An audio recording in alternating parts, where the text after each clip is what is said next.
네, 오늘은 숫자로 보는 시장입니다. 오늘의 숫자가 256포인트인데 추가 상승 모멘텀이 있나라는 제목을 가졌습니다. 256포인트가 뭔가 하면은 8월 5일 종가 대비 지난 금요일 기준으로 이만큼 올랐다는 이야기잖아요. 네. 이러한 숫자도 제가 지금 헛웃음이 나오는데요. 네. 당일날 뭐 거의 300포인트 가까이 급락을 맞습니다. 하고 되돌려 놓으면서 2,444포인트로 이제 출발했는데 뭐 2주 만에 이렇게 200~300포인트가 넘나드는 시장도 금융위기 당시 때 또는 뭐 코로나 때도 이런 상태는 아니었던 것 같아요. 그만큼 시장이 좀 과민 반응을 지나치게 나타냈다 이렇게 볼 수 있고 특히 8월 5일 날 급락하는 과정 속에서 그날 여러분들하고 같이 방송도 했습니다마는 중요한 거는 놀래서 매도 안 하는 것만 해도 다행이었다라고 생각하시는 게 좋지. 그때 내가 사고 금요일 날 장중 고점에 다 매도하고 오늘 또 현금 들고서는 매수하는 타이밍을 노리면 어떨까라는 생각을 하신다면 그건 욕심이다. 네. 이 말씀을 좀 드리고 싶습니다. 이제 이 방송을 통해서도 여러분들하고 같이 지난 8월 5일 날 급락하는 과정 속에서 대반등은 나오는 거고 그리고 엔화의 이러한 연동에 따른 움직임들에 대해서 말씀을 드렸는데 우리가 256포인트까지 이렇게 급등하는 요인들을 간략하게만 정리하면서 앞으로가 또 중요한 거 아니겠습니까? 네. 그 부분을 전망을 해본다면 사실은 뭐 그 전주 8월 1일, 2일부터 해서 조짐이 나타났고 사실은 1차적인 흐름은 7월 11일 날 엔캐리 트레이드 일부 청산되는 걸로 우리가 경험을 한번 했었는데 8월 초 들어와서 이렇게까지 할 수 있었던 가장 큰 거는 결과적으로 일본에서의 전격적인 금리 인상과 미국의 경기 침체에 대한 우려라는 지표가 동시에 발표가 되면서 이것이 복합작용을 일으켰었다라고 보면 되겠고 그런 과정 속에서 다행스럽게도 이제 주말과 지난 주말이죠. 그리고 그 전주 주말 그리고 지난주에 나타났던 여러 가지 지표들 또 가장 핵심적인 것이 결국은 소매 판매가 결정적인 역할을 해주었다고 볼 수 있을 것 같습니다. 네. 그래서 시장에서는 0.5% 정도 상승할 것으로 예상을 했는데 1% 급증하는 이러한 모습들은 제 기억으로는 2023년도 이후로 처음으로 이렇게 급증을 해준 걸로 이렇게 기억이 되는데 이러한 부분들이 역시 소비는 쉽게 안 죽었구나. 미국 경제의 70%를 차지하는 이런 소비단이 원활하게 잘 이루어진다라는 것은 그만큼 경기 침체라는 부분을 어느 지표 하나만 가지고 보기에는 문제가 있다라는 어떠한 설득력을 보여주지 않았느냐 이렇게 볼 수가 있겠고 그러면서 바로 또 실업 청구 건수도 오히려 시장 예상치에 미흡한 이러한 모습들을 보여주면서 역시 고용도 꾸준하게 잘 이루어지고 있구나라는 이런 소비와 고용이라는 이런 그 두 축이 물론 이거 하나만 가지고도 또 우리도 뭐 침소봉대할 수는 없지만 놀랬던 그런 어떤 흐름들을 좀 진정시킬 수 있는 계기가 되었고 이렇게 되면서 이제 시장에서 가장 큰 화두가 됐던 것이 뭐 긴급히 회의를 해서 비컷을 해라 뭐 빨리 뭐 9월달에 금리 인하도 무조건 뭐 50bp 해야 된다 이런 얘기가 있었는데 그 얘기가 쑥 들어갔단 말이죠. 네. 그러니까 시장이 정상 궤도로 가는 흐름들이 나타났을 때 전체적인 투자자들의 심리라든가 매매 행태들이 진정이 될 수 있다는 얘기거든요. 네. 좀 정상적으로 매매가 이루어질 수 있는 그러한 그 흐름들이 될 수 있지 않았느냐 이렇게 볼 수 있겠고 이제 그러면서 또 진화에 나섰죠. 일본에서도 부총재가 나서서 우리가 이러한 시장의 모습 속에서는 뭐 추가적인 금리 인상은 단행하지 않겠다. 또 통화의 안정적인 움직임을 계속 예의주시하겠다라고 하면서 엔화도 장중한 때 141엔대까지 갔던 엔화가 149엔도 가는 이런 모습을 보이면서 145엔대에서 지지 라인을 형성해 주면서 움직여주는 이러한 모습들이 나타났다라는 것이 결정적으로 시장의 어떠한 심리를 회복시켜주고 어떤 면에서는 뭐 심리 회복보다는 놀란 가슴을 좀 쓸어 담아 주었다.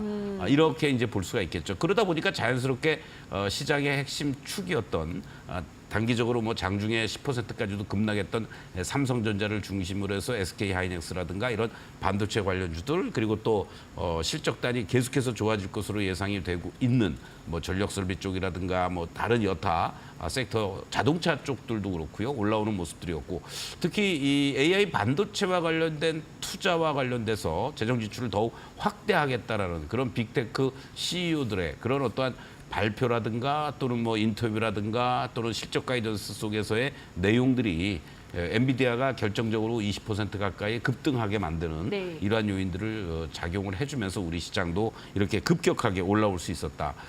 결국 결자 해지 아닌 결자 해지, 이 뭐 경기 침체라든가 그리고 또 여러 가지 어떤 고용에 대한 불안감, 또 소비단에 대한 부분 그리고 투자에 대한 여러 가지 우려 이런 것들이 엔비디아가 급등을 해주면서 우리 시장을 끌고 오게 되는 계기가 되었고 거기에 발맞춰서 우리도 당연히 외국인들이 뭐 장중한 때 1조 원 넘는 이러한 모습을 지난 주말에 보여주었다라는 것이 그나마라도 빠르게 이러한 낙폭을 일정하게 만회하는 조금 늦긴 했죠 우리가. 네, 맞습니다. 점검을 하면서 여러분들께 미 증시 뭐 S&P 500이라든가 나스닥도 그렇고 심지어는 필라델피아 반도체 지수도 사실은 지난 8월 5일 날이 아니라 8월 2일, 1일에 이 고점까지도 회복을 시켜주는 그러한 모습들이었는데 우리 시장만 지난 주말에 이제 겨우 이 갭을 메꾸는 그러한 모습들을 보여주면서 결국은 반등의 흐름들이 2,700도 숫자상으로는 찍지를 못했어요.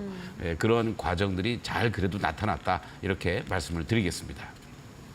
네, 소매 판매 급증도 그렇고 엔화의 안정세까지 우리 시장의 정상화에 작용을 했습니다. 문제는 이제부터일 것 같습니다. 오늘도 시장이 좀 숨고르기 장세가 나타나긴 했는데 추가 상승 모멘텀이나 돌발 악재는 있을까요? 이게 이제 큰 관건이 될 것 같아요. 네. 사실은 추가 상승의 모멘텀은 아직은 좀 부족합니다. 네. 그런데 돌발 악재라는 부분들은 언제든지 나올 수 있단 말이에요. 예를 들어서 그만큼 우리가 심리적으로 아직은 위축돼 있다라는 것이 엔화의 이러한 어떠한 145엔이면은 그렇게 낮은 것도 아니란 말이에요. 네. 제가 계속 강조드렸지만 145엔을 중심으로 해서 이것이 지난번 저점이었던 140엔대 초반으로 가느냐 아니면은 145엔에서 140엔대 후반으로 가느냐에 따라서 주가의 연동이 되는데 네. 147, 8에서 계속 놀다가 오늘 145도 깨지는 거 아니야라는 이런 어떤 상황이 되니까 순간적으로 이렇게 흔들어 된단 말이죠. 이러한 부분들을 감안해서 본다라면 언제든지 시장은 또 한 번의 어떤 흔들림 모습이 나타날 가능성이 있기 때문에 이 부분을 항상 좀 염두에 두자. 언제까지요? 최소한도 다음 주 28일 날 엔비디아 실적 발표되기 전까지는 네. 1차적인 하나의 우리가 이 변동성을 어떻게 잘 시장에서 극복해 주느냐 확인해야 될 구간이다라고 말씀을 좀 드릴 수가 있는데 이후에 어쨌든 2분기 실적은 발표가 됐습니다. 엔비디아 하나만 이제 남았죠. 다 마무리가 됐기 때문에 어떤 실적에 대한 변동성이 연출될 만한 그러한 요인들은 좀 제한적이다 이렇게 보시면 좋을 것 같고 그것보다도 이제 뭐 우리도 그렇고 금리라든가 여러 가지 지표들이 이제 주목이 될 텐데요. 당장 22일 날 이제 또 금융통화위원회가 열려서 3.5%의 이 금리를 결국은 뭐 동결할 수밖에 없는 네. 구간으로 가는 것 같습니다. 다만 이제 소수 의견을 어떻게 내느냐. 위원들 중에서도 이제 공식적으로는 아니지만 뭔가 금리 인하를 해야 될 시점이 됐다라는 얘기들이 좀 나오는 것도 있단 말이죠. 네. 그러한 인사들 중에 몇 명이나 금리 인하에 대한 카드를 만지작거리는지 그러한 부분도 우리가 좀 체크해 볼 필요가 있겠고 그날이 이제 또 지난 7월 달에 FOMC 회의 결과가 나오는데 뭐 그 부분은 뭐 크게 우리가 신경 쓰지 않아도 되겠지만은요. 다음 날 이제 뭐 잭슨홀 미팅을 통해서 결과적으로는 파월 의장이 현재 상황에 대해서 그리고 앞으로 금리와 관련된 뭐 이 미국의 파월 의장뿐만이 아니라 다른 여타 금융 수장들이 이제 코멘트를 할 텐데 이 부분이 1차적으로는 심리를 좀 안정화시켜 줄 수 있는 계기가 되지 않을까. 네. 일부에서는 이제 과거에 예를 들어서 작년 같은 경우에는 금리 인상이 한복판에 있었잖아요. 그렇기 때문에 뭐 좋은 얘기할 수가 없었던 거 아니겠습니까? 그래서 작년 같은 경우에는 잭슨홀 미팅 이후에 뭔가 그래도 금리를 완화시키려는 단초를 기대를 했었는데 확 찬물을 끼얹어 버리니까 네. 시장이 아주 더 추가적인 하락이 연출됐던 그런 모습이었는데 지금은 뭐 시장이 아직은 진정됐다고 볼 수는 없지 않습니까? 그런 차원에서 봤을 때 잭슨홀 미팅을 통해서 최소한의 어떠한 그 시장의 부정적인 내용보다는 조금은 긍정적이거나 아니면 그래도 시장을 좀 달랠 만한 그런 얘기들을 하지 않을까라는 기대를 지금 많이 하고 있는 것 같습니다. 그리고 아까 말씀드렸듯이 이제 28일 날 엔비디아가 이제 다음 주에 발표가 되는데 지금 나오고 있는 지난 시간에도 우리가 한번 엔비디아 실적 전망도 하고 긍정적인 말씀을 드렸는데 결국 다음 주 실적 발표를 앞둔 상태 속에서의 긍정적인 얘기들은 계속 나오고 있고 이 120불을 중심으로 해서 어떻게 잘 하방을 지지력을 보여주면서 실적을 맞이하느냐. 네. 이것이 우리 IT 쪽을 중심으로 해서도 중요한 포인트로 작용되지 않겠느냐 이렇게 말씀을 좀 드리겠고 결국 현재 구간에서 보면은요 이제 뭐 8월 달 2주 정도 남았습니다만은 상하단 밴드를 조금 여러분들께 제시해 드린다면 2630에서부터 2730선 정도를 지지와 또 저항의 이런 포인트 그리고 코스닥은 765에서 795포인트를 정도에 두고 대응하면 좋지 않을까 이렇게 말씀을 좀 드릴 수 있겠고요. 문제는 지난번 구간에서는 뭐 거의 전 업종과 종목에 걸쳐서 급락 이후에 하면서 이제 반등들을 줬잖아요. 네. 이제부터는 오히려 여러분들이 섹터 내에서도 그렇고 종목별로 좀 압축해 나가는 이러한 전략들이 필요하지 않을까 이런 말씀을 좀 드리겠습니다. 그래서 전체적으로 아까 제시해드렸던 그런 지수 밴드의 상단에 근접할 경우에는 비중을 좀 축소하면서 네. 현금 비중을 늘리는 거고 그리고 또 하단에 근접할 경우에는 분할 매수를 하면서 네. 여러분들이 대응해 나가는 것이 이 남은 8월 달에 중요한 그런 어떤 매매 또 전략이 되지 않을까 이렇게 정리를 좀 하겠습니다. 네, 잭슨홀 미팅부터 엔비디아 실적 발표까지 주목해 보셔야겠고요. 또 섹터별로 종목 압축해서 보자라고 하셨는데 오늘장 기준으로 코스닥의 하락 종목이 상승 종목의 2배 가까이 되는데요. 반면 또 엠폭스나 코로나 화재 관련된 종목들은 상한가에 진입한 종목들도 많습니다. 이런 테마성 종목들의 편승을 할 시점인지 혹은 실적 대비 저평가 종목들을 좀 봐야 하는지 궁금합니다. 네, 아주 날카롭고 좋은 질문을 네, 해주셨습니다. 감사합니다. 우리 투자자분들이 지금 어떤 면에서는 이 부분이 되게 고민스러울 것 같아요. 코로나는 확산이 된다. 뭐 내 주변의 분들 중에서도 뭐 과거 우리가 2020년에 걸렸던 코로나하고는 비할 바 아니지만은 조금은 고생스러워 하시는 분들도 네. 있단 말이죠. 그런 차원에서 뭐 우리가 흔히 얘기하는 뭐 진단부터 시작해서 뭐 치료제, 마스크 뭐 계속 이렇게 확산이 됩니다. 근데 여러분들 오늘 시장에서 상한가 들어간 일부 또 확산되는 코로나 관련한 이러한 뭐 관련 종목들을 네. 보시면 시가총액이 뭐 400억, 500억, 뭐 600억, 뭐 1000억도 안 되는 것들도 막 급등을 하고요. 그리고 또 과거에 여러분들도 비교하시겠지만 오늘은 뭐 또 심지어는 뭐 음압 병상과 관련된 종목들도 네. 막 급등을 하더라고요. 뭐 그 당시에 입원 환자 수 증가되는 폭이라든가 또 여러 가지 이런 부분들 우리가 그 당시 때는 정말 생존의 문제였지 않았습니까? 맞습니다. 내가 걸리면 죽는 거니까 뭐 투자고 뭐가 어디 있었겠어요. 다 도망가기 바쁘고 또 치료제도 나오지 않았고 뭐 어떻게 예방해야 되는지도 모르고 그런 상황이었다면 지금은 여러분들 그런 건 아니다. 어떻게 보면은 여름 감기가 조금 변이 되고 있는 거고 겨울 독감과 이렇게 좀 비교도 되고 합니다만은 이것이 이제 시장에서 이러한 뭐 코로나 진단 키트를 중심으로 해서 뭐 웬만한 종목들이 최소 50에서 100%까지 단기간에 급등을 했단 네. 말이에요. 여기서 이제 어떤 면에서는 저는 수건 돌리기 하고 있다라고 봅니다.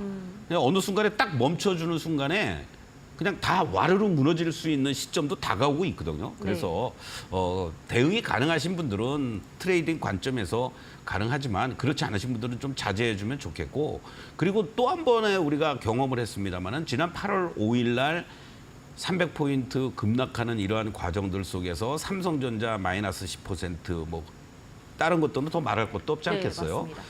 이러한 측면에서 본다라면 아까 말씀드렸던 그 가격대라든가 지수대에서 여러분들이 이번 2분기 실적을 기점으로 해서 실적이 개선됐거나 향후 좋아질 것으로 예상이 되고 잠시 후에 또 말씀드리겠지만 그러한 섹터나 종목들을 오히려 저점 매수, 분할 매수하면서 기존에 내가 갖고 있는 것들 중에 탄력도도 떨어지고 하는 것들은 과감하게 정리하면서 교체하는 이런 전략이 좋지 지금 이렇게 테마성 종목들을 쫓아가는 전략은 또 한 번의 낭패를 볼 수 있는 시점도 다가오고 있다. 이런 관점에서 여러분들이 좀 자제해 주시길 바라겠습니다. 네, 테마성 종목들에 대해서는 신중한 대응이 필요하겠습니다. 오히려 저평가된 종목들을 중심으로 좀 보시면 좋을 것 같은데요.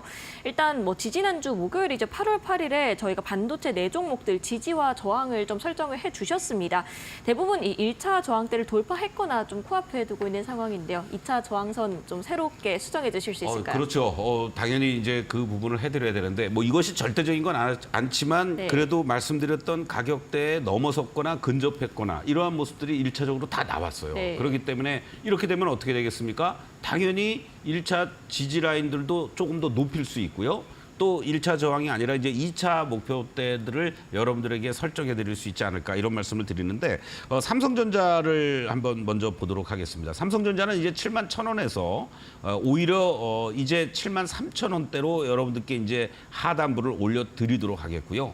그리고 상단은 7만 8,000원에서 8만 3,000원대로 올려드리도록 하겠습니다. 그러니까 이 얘기는 무슨 얘기냐면 현재 시점에서 삼성전자의 이러한 모습들을 감안해서 보면 이제는 바로 8만 원에 안착을 해주기보다는 계속 이렇게 해서 이렇게 직전에 이 고점을 중심으로 해서 뭔가 부딪히는 자리들이 이제 계속 나올 수밖에 없다라는 거죠. 그리고 물론 제일 좋은 거는 7만 3천 원까지 밀리지 않고 요 7만 5, 6천 대에서 움직여주는 게 제일 좋지만 이 워낙 변동성이 있는 흐름이니까 여러분들이 결국은 무슨 얘기입니까? 그럼 8만 원 이상 가는 자리는 매수하기가 부담스러운 자리라는 얘기가 되는 거고요. 7만 5천 원 밑에서는 오히려 여러분들이 매수의 관점으로 대응할 수 있는 그런 자리다라고 이해하시고 접근해 보면 좋을 것 같습니다. 그리고 SK 하이닉스 같은 경우에도 마찬가지죠. 여러분들께 21만 원을 제시해 드렸는데요. 20만 원 찍고 그리고 또 지금 주춤하고 있는 이러한 모습들을 보여주고 있습니다.